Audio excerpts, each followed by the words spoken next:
Bob is back, and it looks like he wants to buy some African banks. Bob Diamond, the former Barclays chief executive, has helped list a $325 million cash sale in London this week. I mean, Oliver, what is the detail here?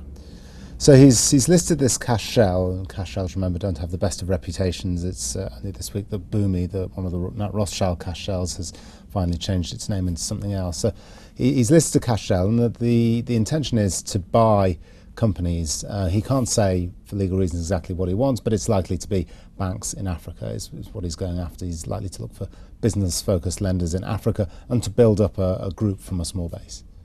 Okay, and what is the African banking market like to a foreign investor to kind of come into? I mean, what are the attractions here? Well, it's growing. There's two things that are attractive. GDP is growing in a lot of African countries, and certainly some of the highest growth this year is in Africa. And banking penetration is very low.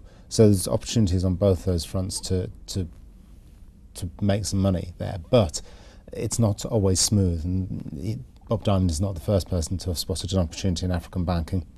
And it's not been a smooth market to operate in. So it won't be a sort of steady progress. And the banks that have been operating there for a long time have had a fairly rocky period over some years. So don't expect it to be a fairly smooth process.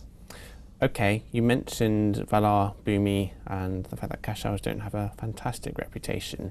Is a cash shell really the best structure here for investors buying into this investment? Well, it has the attraction of being a clean investment in African banking for some of the other major groups, such as Standard Chartered, that are in Africa. Then it's just one part of their operation. So this is a clean way in. That said, there are other listed African banks that investors could buy into.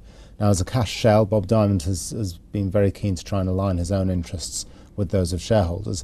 That said, if the share price rises, he will be paid in an awful lot of shares himself. So yes, his interests are aligned with shareholders, but anyone owning the shares has to know that there will be a fair amount of dilution coming down the track. On top of that, the $325 million he's raised won't buy you a vast amount of banks, so the company will probably have to issue more shares in order to finance its acquisitions. Okay, well, if you want to kind of back Bob, the Atlas Moral looks like a vehicle to look into. Thank you very much, Oliver.